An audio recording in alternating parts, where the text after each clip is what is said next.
Hello, everyone, and welcome to today's discussion on the far right's dangerous dark money campaign to force a constitutional convention that would radically rewrite the Constitution and hamstring the federal government's ability to protect our rights and address some of today's most pressing problems. Today's event is co-sponsored by the American Constitution Society, the Center for Media and Democracy, and Common Cause. And I want to just make a few housekeeping notes up top. The webinar is being recorded and will be posted online once the session is complete.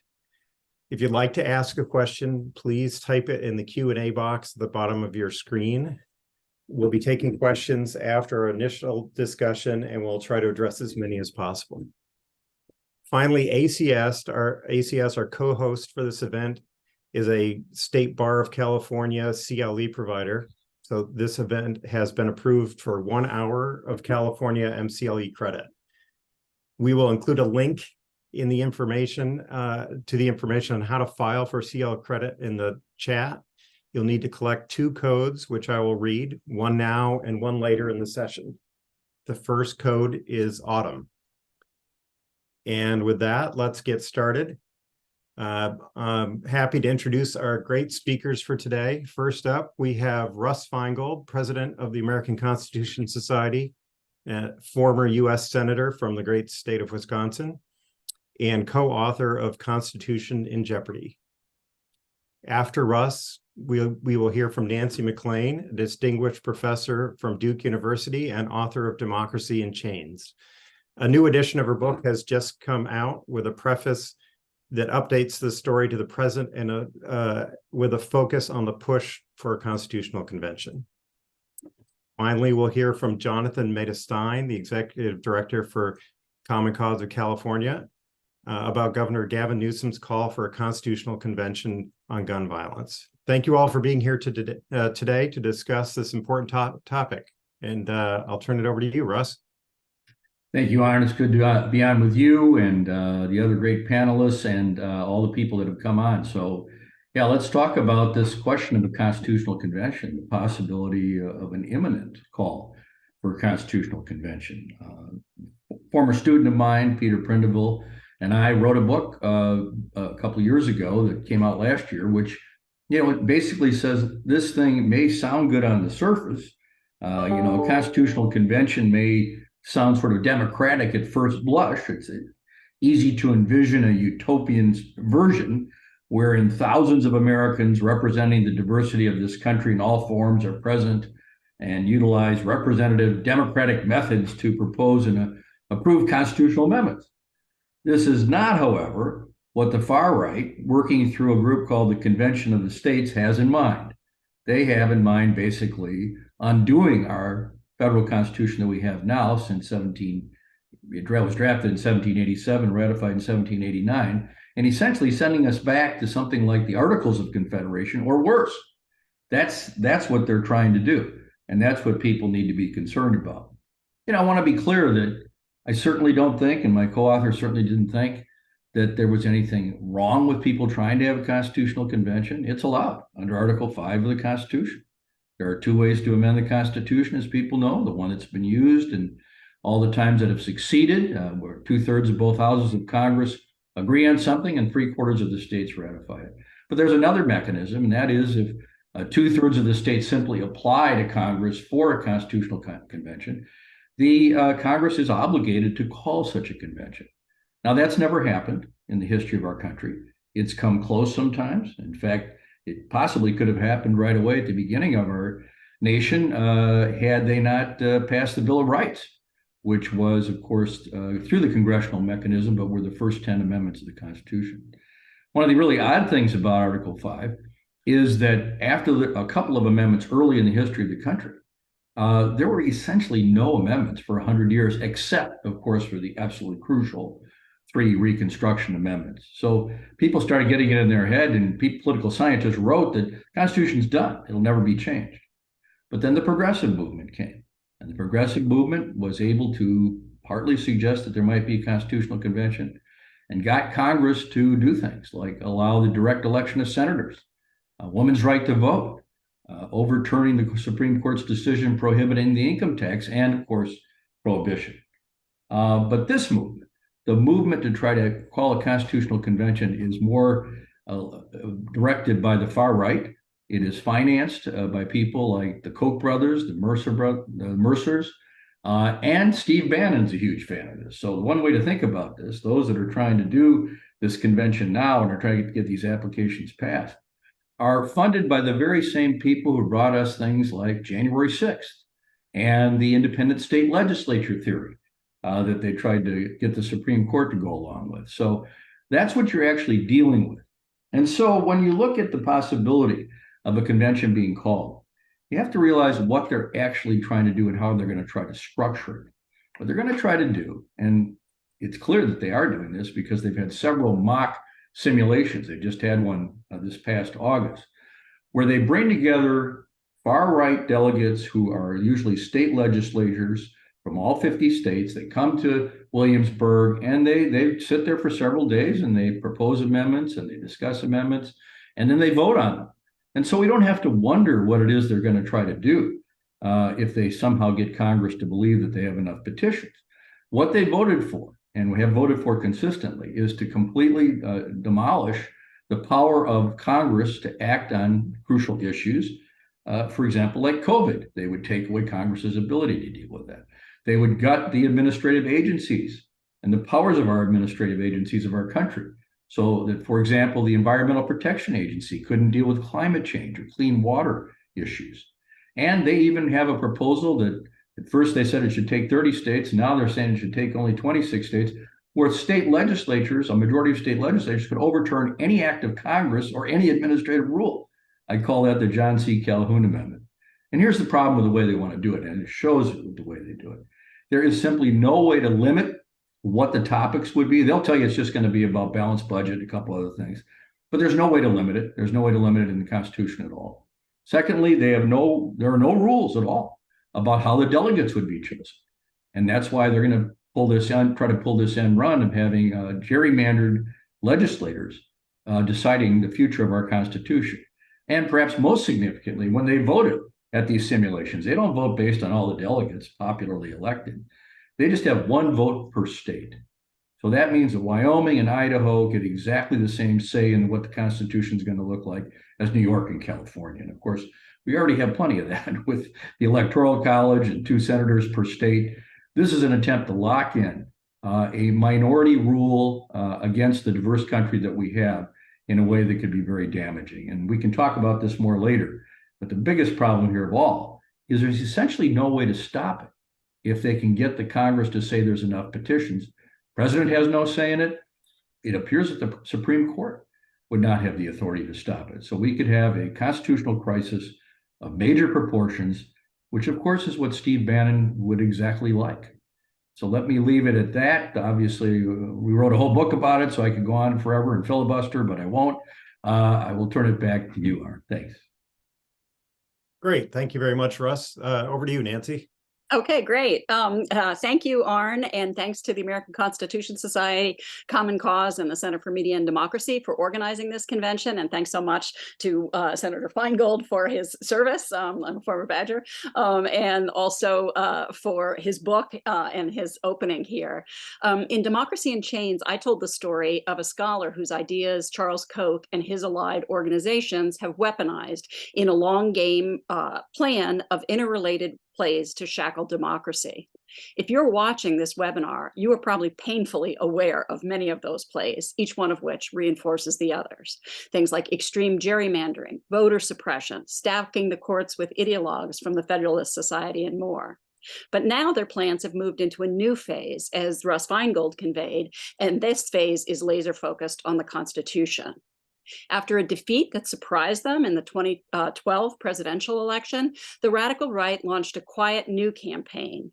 They had already used dark money and savvy institution building to capture a majority of state legislatures in 2010, so the groundwork was in place for this next phase. The new campaign has been spearheaded by the American Legislative Exchange Council, ALEC, the organization they had long funded to work at the state level. And ALEC member legislators in each state in 2013 were given detailed instructions as well as model text to bring back to their state houses for a resolution to authorize an Article 5 convention. Should such a convention be convened? What is it that these ultra-rich backers want? Russ Feingold shared some of that, and I will also quote the leader of the Convention of States campaign, the former Tea Party activist Mark Meckler, who has said that the purpose is, and I quote, to reverse 115 years of progressivism, to reverse 115 years of progressivism. So how could they do that? How could they do such an audacious, sweeping thing by constitutional amendments? The first one up would be one to require that the federal government balance its budgets annually. Now, because for so many years we have heard candidates equate federal budgets with household budgets, that may not sound like a big deal at first, but it is actually a dagger aimed at the heart of most of what we look to Washington for. Above all, at Social Security and Medicare, both of which the radical right has always opposed but never been able to persuade voters to end. Next up would be an amendment to end federal income taxation, an amendment from the progressive era, so as to prevent Congress from raising taxes on the ultra-wealthy and corporations to cover the programs that the balanced budget requirement would put on death watch without steep tax increases.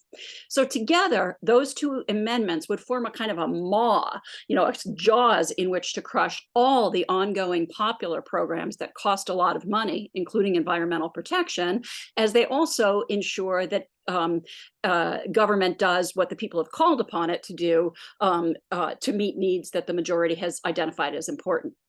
But that wouldn't be all, not just those two amendments, because the convention boosters have never accepted the human rights reforms of the 20th and 21st century.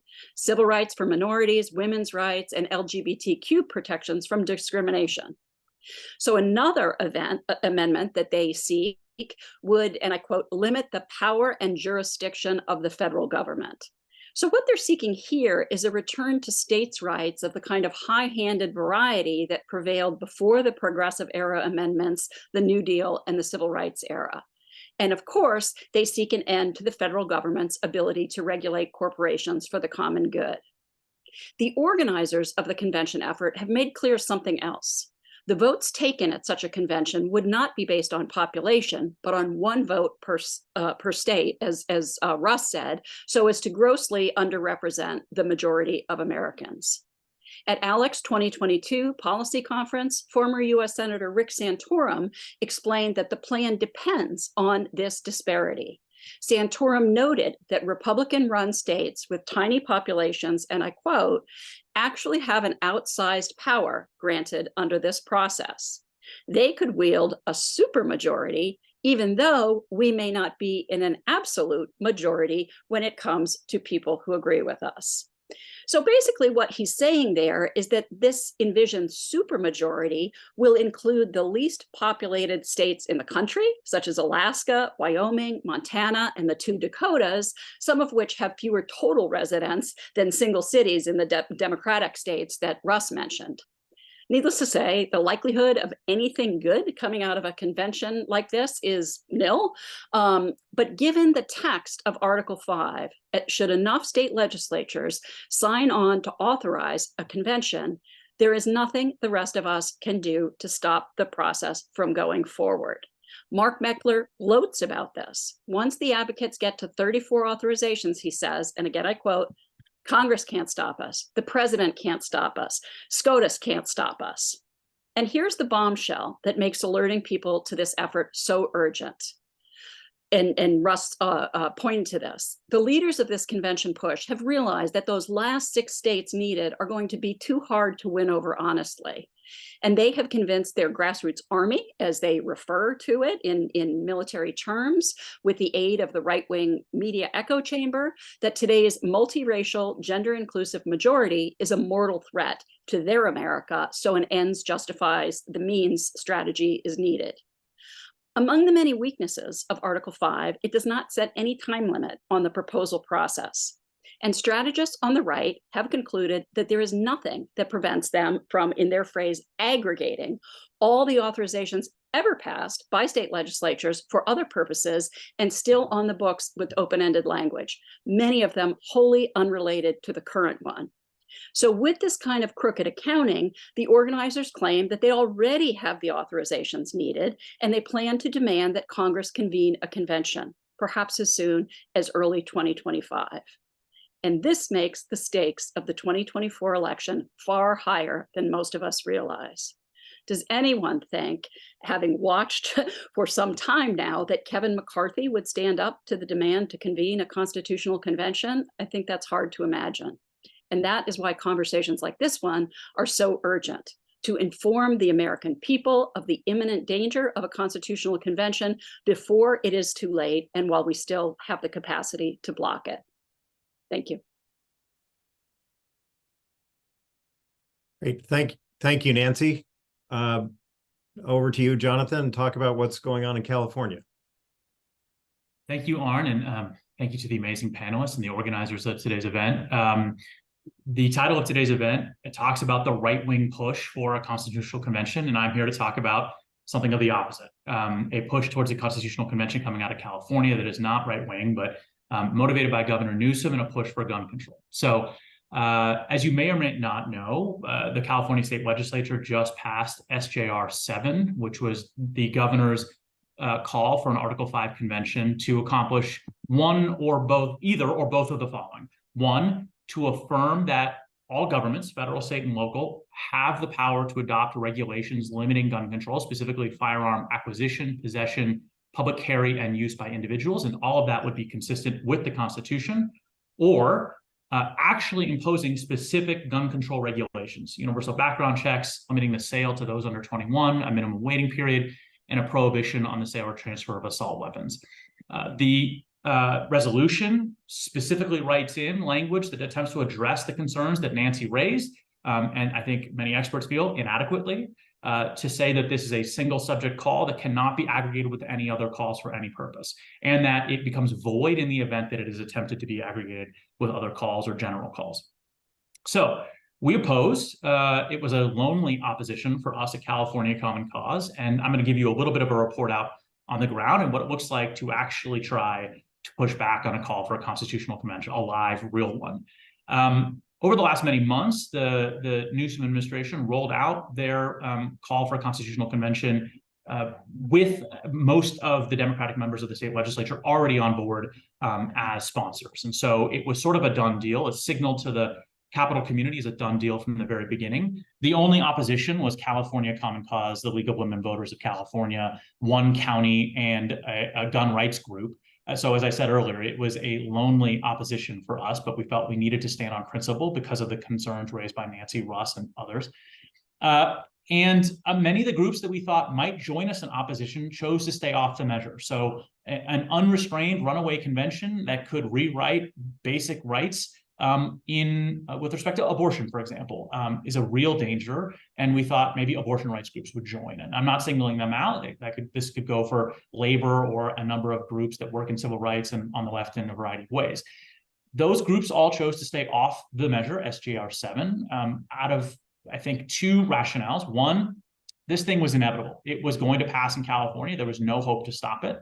And two, that once it got to the federal level, you weren't going to see 2/3 of other states call for gun control constitutional conventions. And so this was inevitable in California, but not necessarily due for any sort of legs or success at the national level.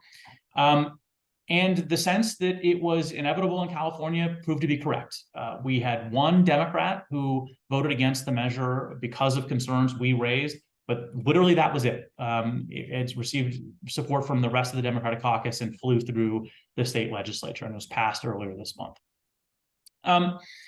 In 2014, California actually already passed a single subject call for a constitutional convention to address money and politics issues and overturning Citizens United. And so given that, where does our concern come from?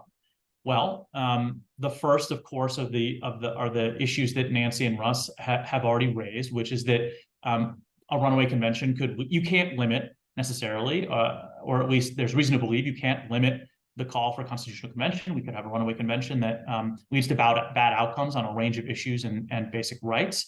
But also, if there were to be a constitutional convention called on the subject of gun control and gun rights specifically, if you assume that every state would have an equal vote, you probably would get loosening of gun control instead of a tightening of gun control out of this whole experience. It would achieve the opposite of what the governor had hoped to see.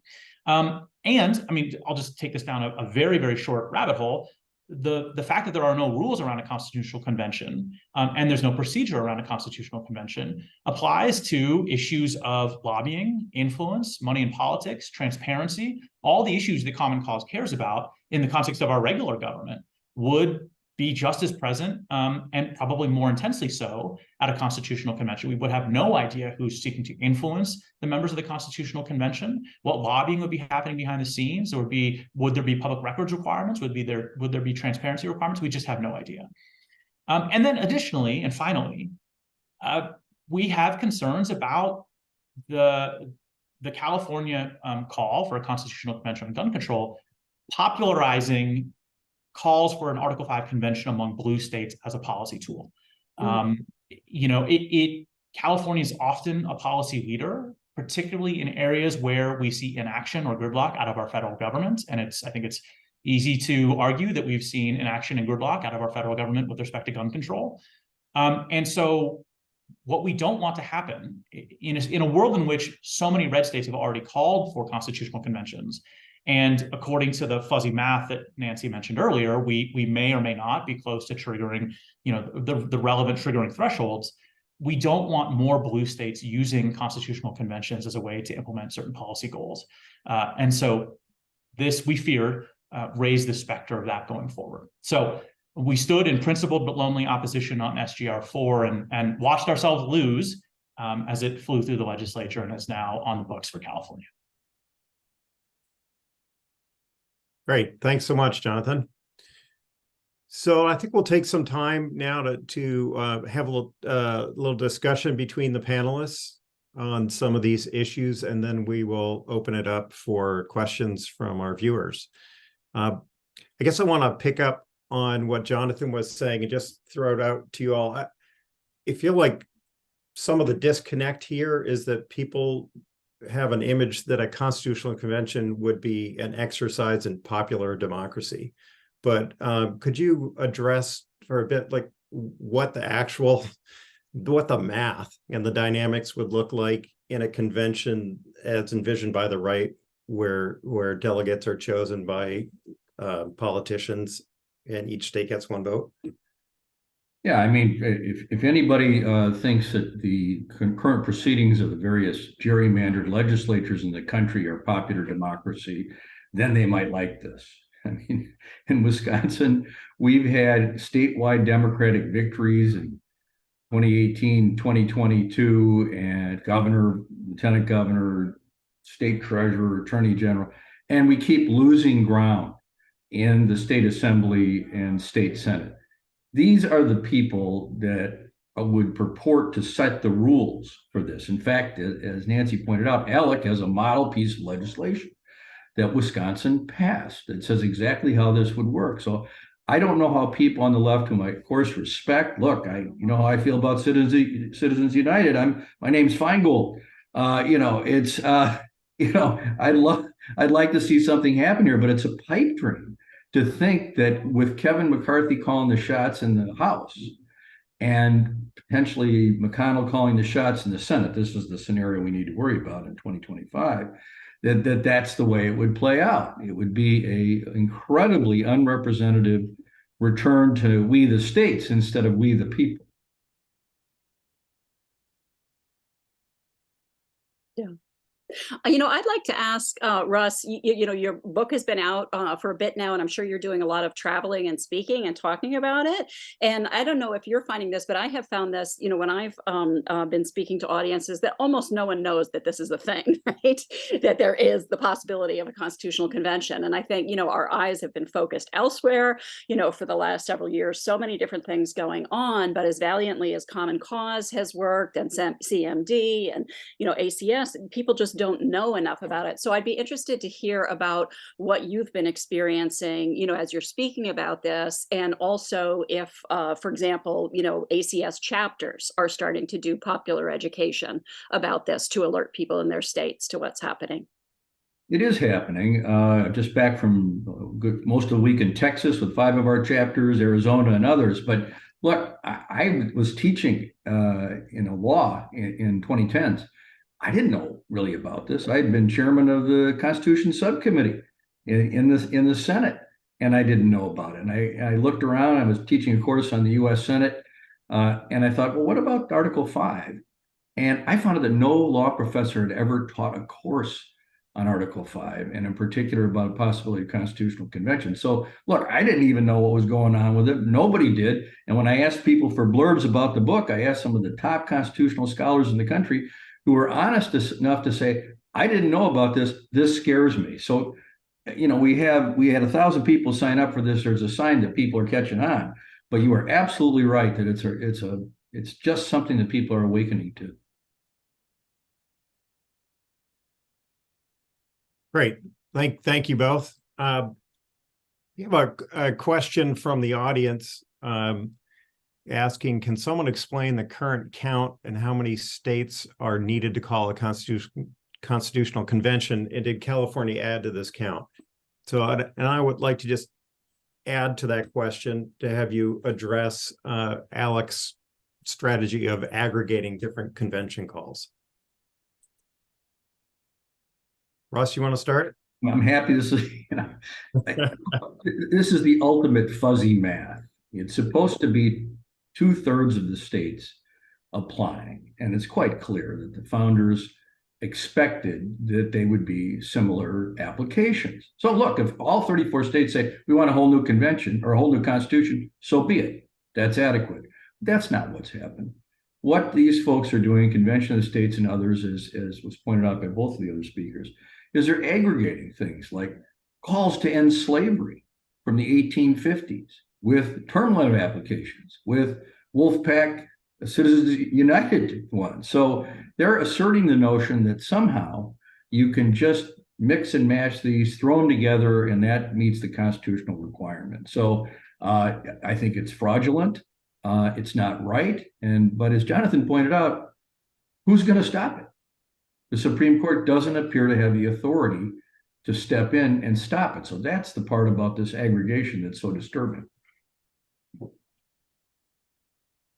I will just add too, since the Federalist Society has been much in the news with Leonard Leo's work to try to capture the Supreme Court and federal judiciary, that it's worth noting that one of the main rationales for this aggregation was on the Federalist Society website. So, so that I think is important to keep in mind and keep an eye on the Federalist Society, because they very much, as Russ was mentioning earlier, have come up with things like the independent state legislatures doctrine or theory to try to find end runs around the people in elections. So I would just add that, to keep Federalist Society activity on your radar and look into that.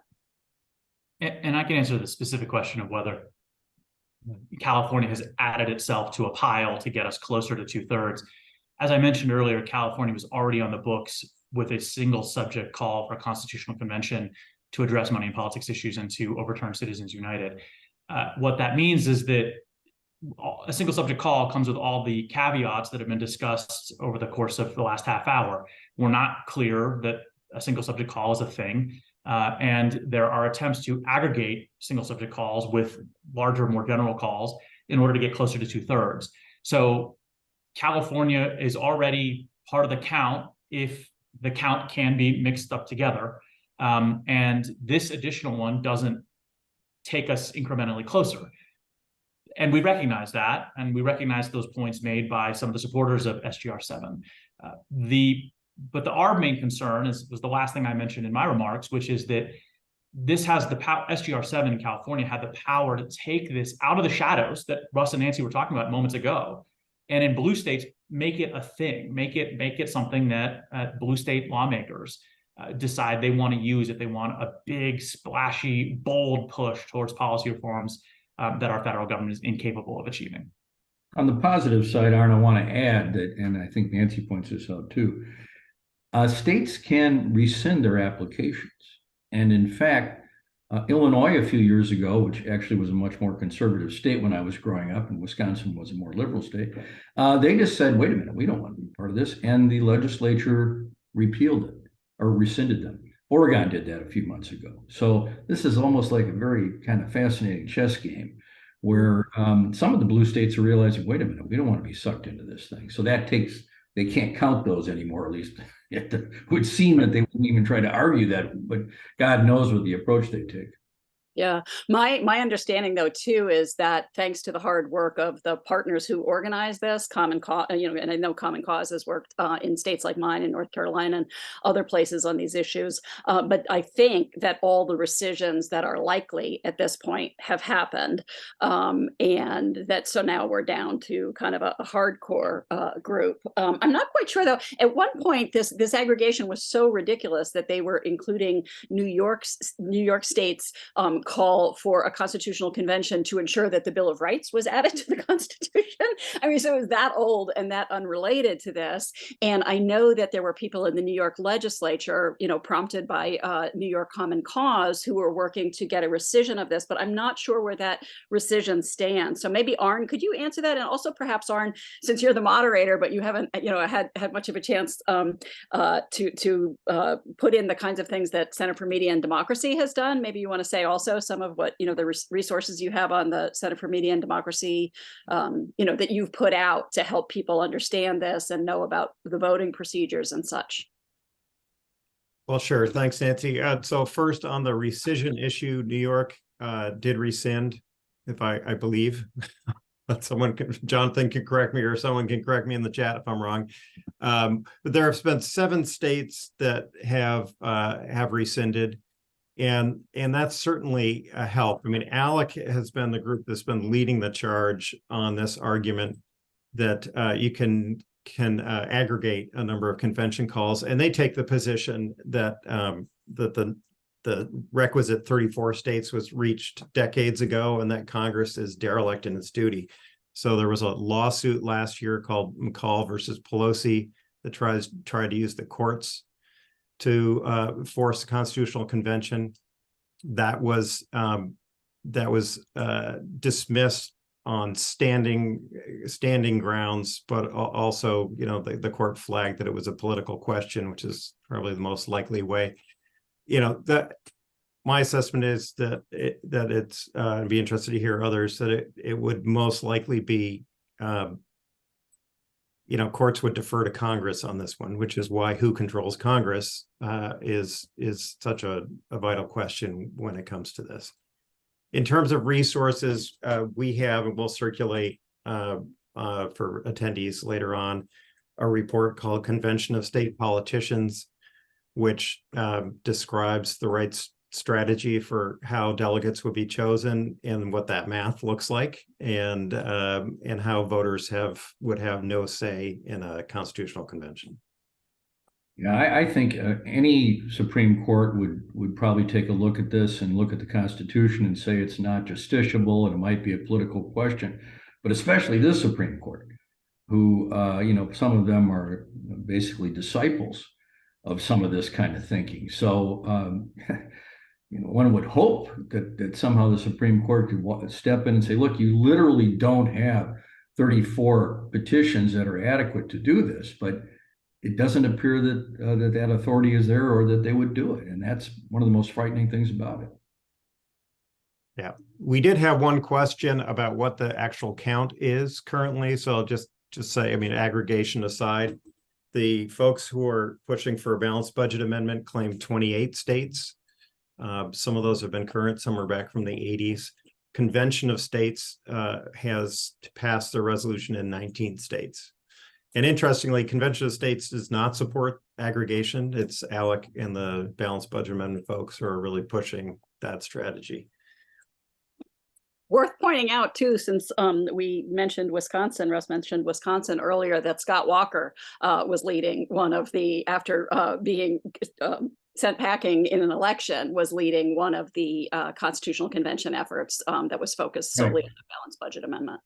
In fact, he declared at a press conference that wasn't supposed to, or it wasn't a press conference, but a meeting that he didn't think was going to be revealed, that they already had enough applications and they should go ahead and do it.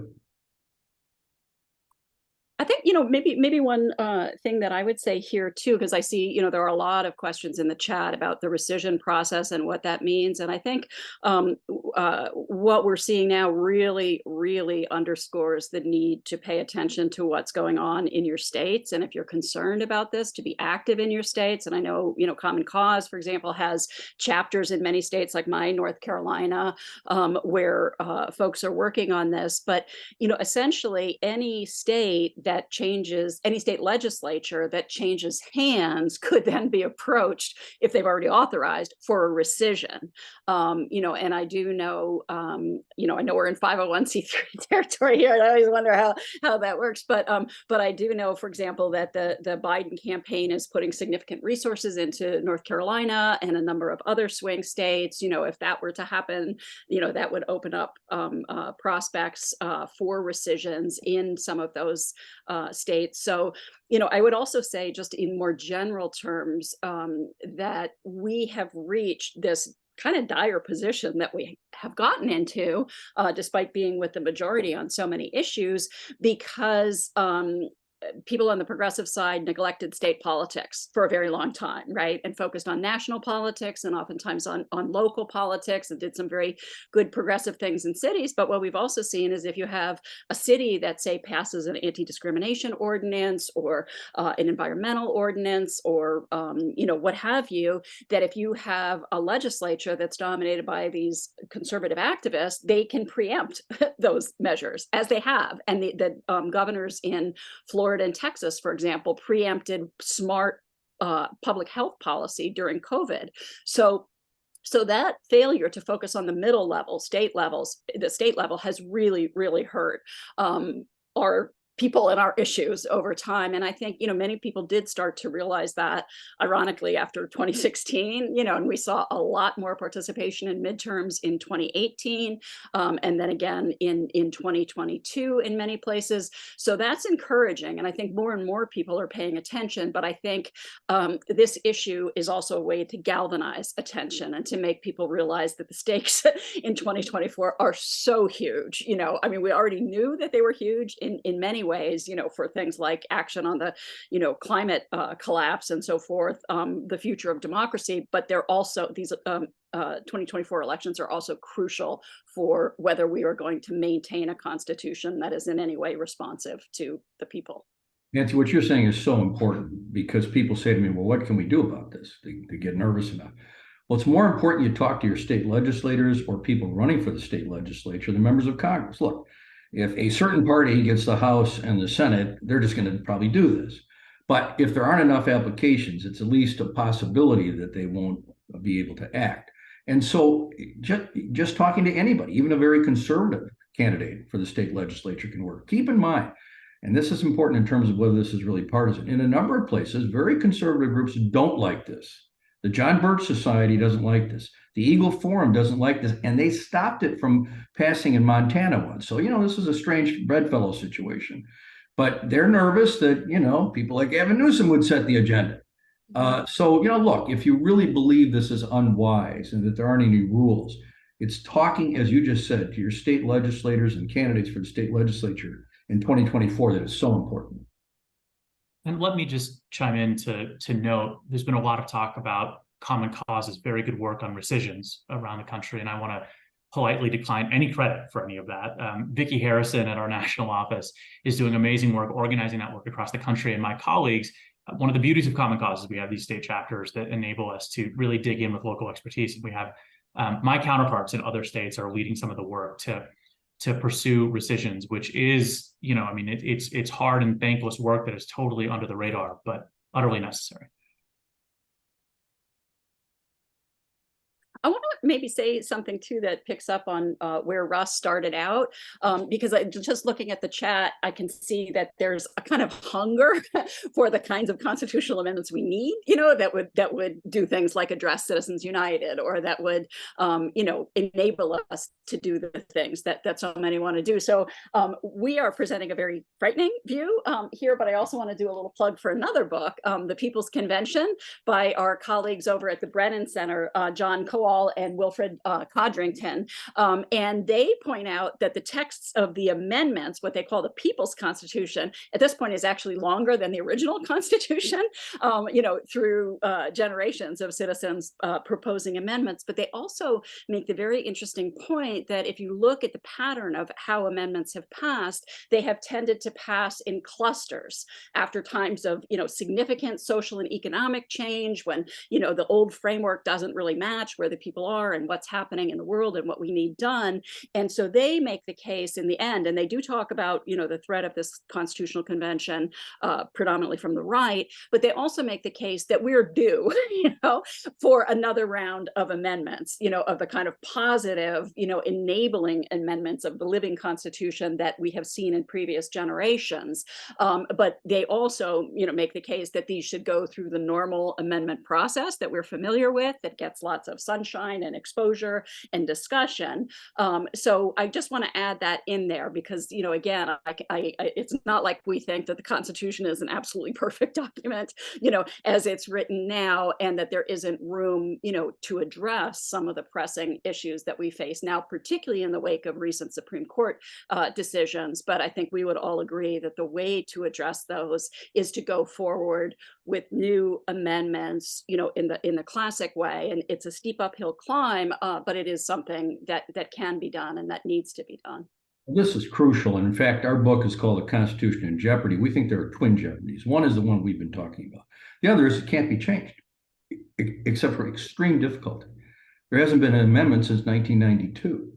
And that's for the reason you just said. Trying to get 2/3 on anything is so difficult. So what Peter and I proposed, although we didn't do it in great depth, Article 5 needs to be changed. It is the hardest thing in the world to amend, or to amend the Constitution in the United States. It's the hardest in the world other than a constitutional convention.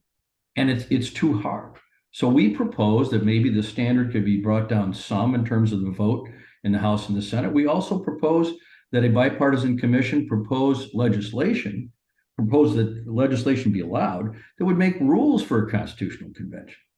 That there would actually be issues about how votes would be done, how delegates would be chosen, how you could limit it.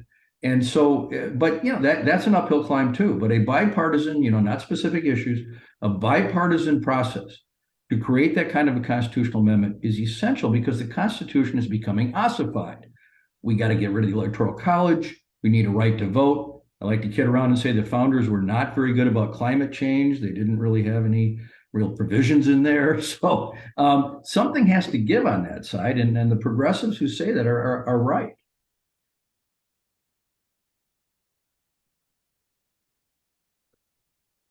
So we have a question that relates to that, which, what legal authority would govern constitutional procedures and who gets elected as delegates? And so I think it's just worth, because I think people have a hard time grasping how little is in Article 5. So you want to address that? And I guess I'll add to it and say, what would be the implications if you have a number of states that pass resolutions saying that their legislatures get to appoint the delegates, and it's one state, one vote, and then you have a Congress that says, no, we get to appoint the delegates, and it's population based, for instance. So I'd like to at least explore we've had a lot of constitutional crises lately, and what are the potentials here for a constitutional crisis if there's no consensus on the rules of the game?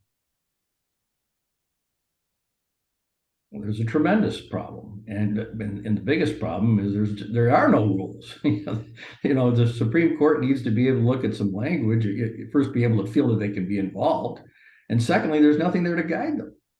And so it appears that we would have a constitutional loggerheads, if you will, or stalemate, if there were sort of two groups of delegates competing. And where is the authority for the Supreme Court to say, this is the valid convention, not this one? It doesn't appear to exist. And that's why you have to do something to amend Article 5 to create these rules. I don't think there are any. Mm-hmm. I would just add too, from my handy little ACS pocket constitution.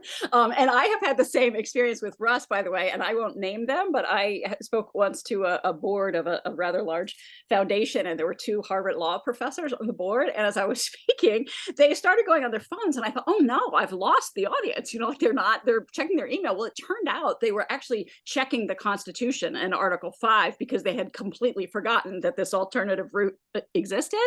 But if you look at the text of Article 5, it is only a paragraph, and 6 lines of that paragraph, almost a third of it, is actually devoted to making sure you can't end the slave trade before the dirty compromise that they had made to extend it into the 19th century. But there are literally no rules on this, right? And so when we say that, we're not inventing it, urge you to go to the Constitution, look at Article 5, it's there, and that is why, conservative legal figures, such as Warren Burger, also said there's no way to effectively muzzle or control a constitutional convention. So I think, in the old days, a more conservative legal profession and academy and judges would have put the brakes on this. But now what we're talking about is essentially radical reactionaries in charge and pushing for this. And to them, it's appealing that there aren't brakes on this, that there aren't rules, that they can craft the rules, that they can decide who the delegates are,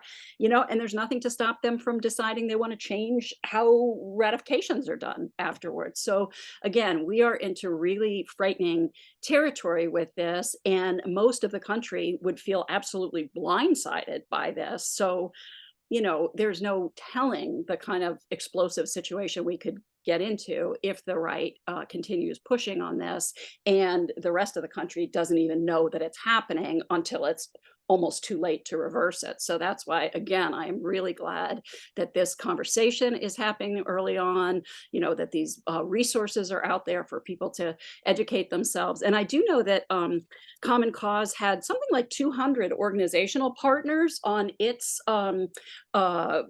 document against an Article 5 convention. But I think given the number of pressing issues organizations have been dealing with, over the last decade and more, some of that may be a kind of paper support, but there might be ways to, to use a conversation like this to go back to those organizations and say, what states are your members in? This could be true of unions too. What states are your members in?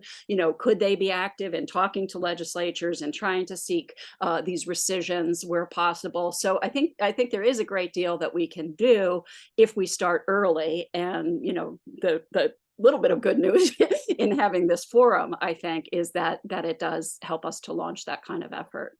Just to illustrate the mysteriousness of this and how far back it goes, they added this convention provision basically 2 days before, on September 15th.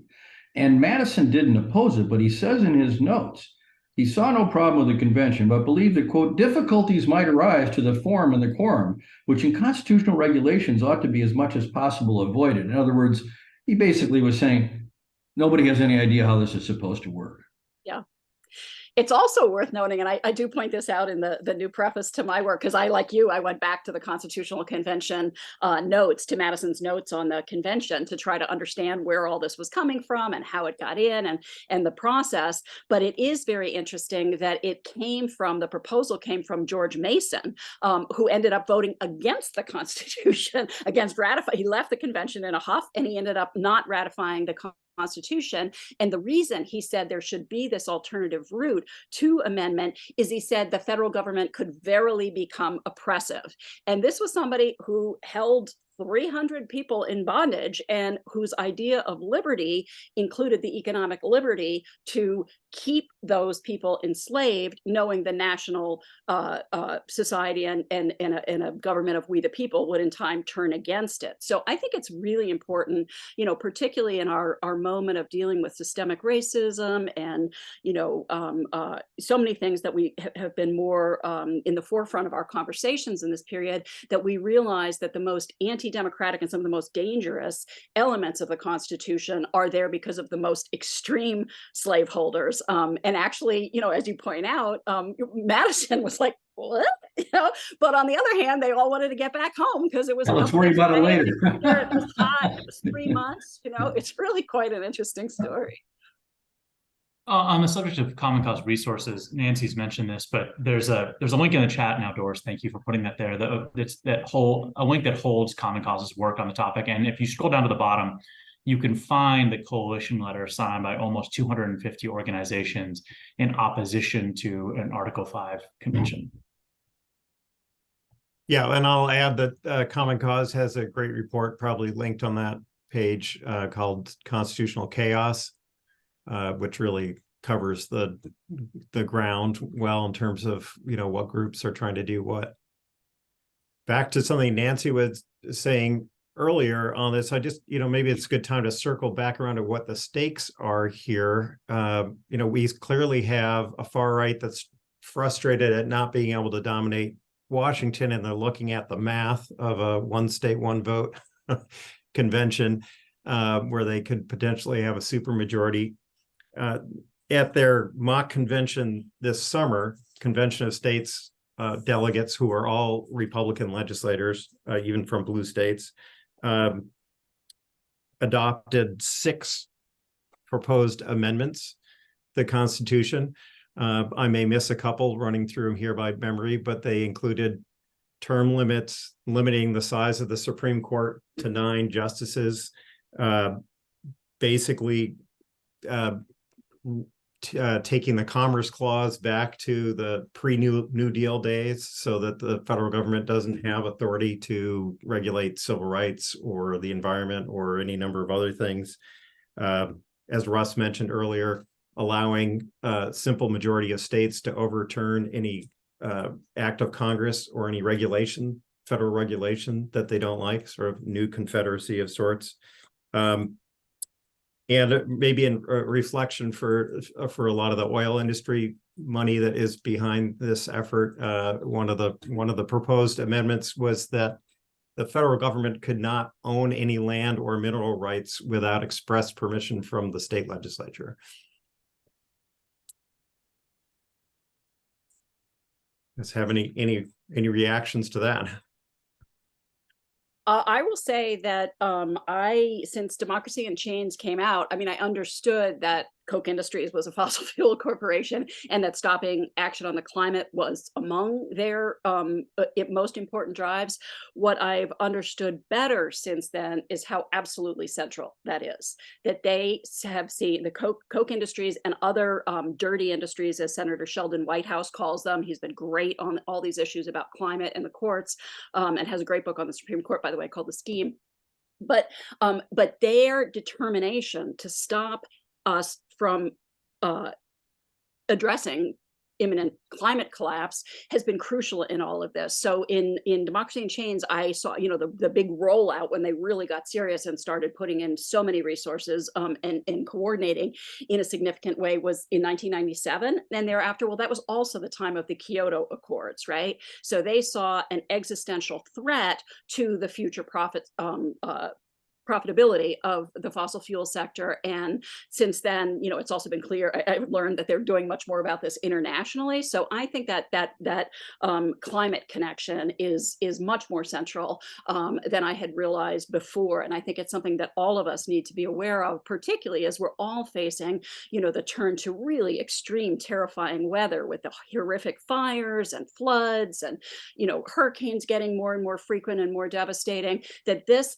these are people from these dirty industries who do not want us to be able to use our democracy to address even this fatal challenge that we're facing. I mean, people are already dying as a result of this. Certainly species are dying, animals are dying, the ecosystems are in dire trouble. And so I think we do need to have that bead on who we're up against and how serious they are and how determined they are, because that tells us that we're going to have to work really hard, because it has always been through our history. I teach the history of social movements. If you have the power of money, you need the power of organized people. And so we have got to build on the great organizing that's already going on in the country, but really expand that, do much more popular education to help people see how high the stakes are and how crucial it is that we have a responsive government and constitution. I think the connectivity of these efforts in different forms is crucial. Nancy's bringing out. Maybe people say, well, let's not worry about this convention. Well, it's all the same thing. It's corporate domination of the Supreme Court. You might say, well, there were a couple of decisions that weren't so bad, but the thread that is consistent is the corporate control that this Supreme Court supports. And these things, the most popular things at these simulations, are of the same kind. It is an attempt by these corporate interests in the country that want to dominate things and stop us from solving some of these problems that are using all these tactics. And they are interrelated and they are financed by the same people. I need to jump in for just a second to say that for those people who are seeking CLE credit for today, the second code word is pumpkin.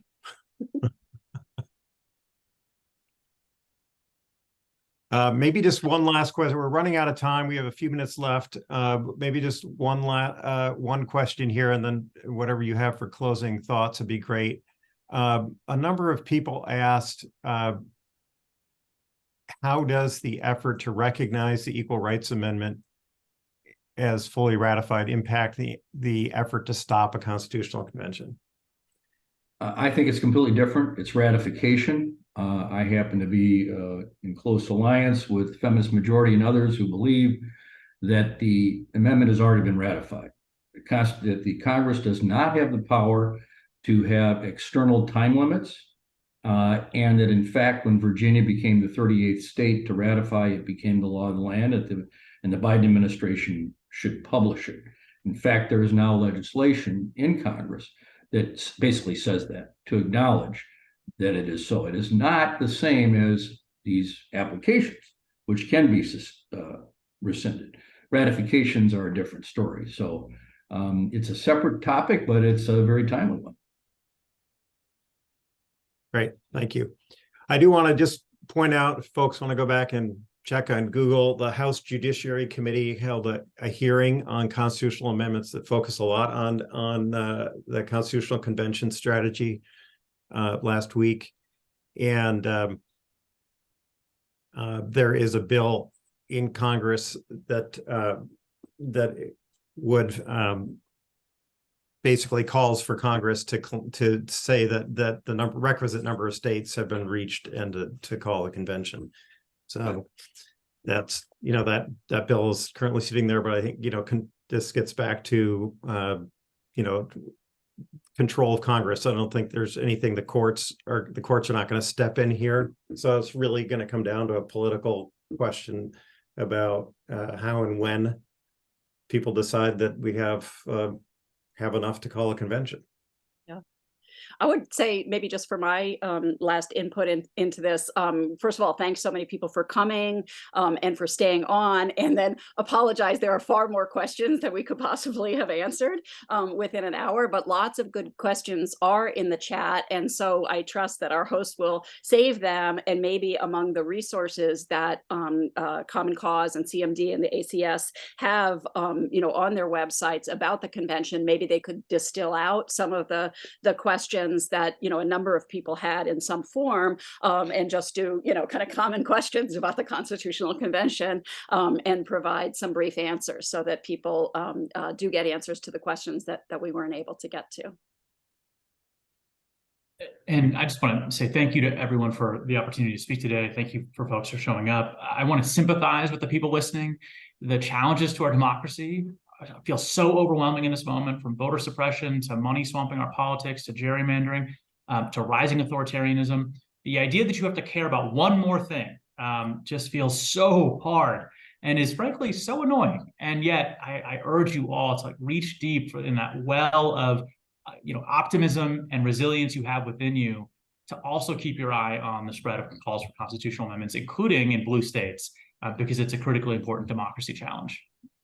Let me just finish on an optimistic note, Arn. A year ago, when we started our book tour, basically nobody had ever heard of this.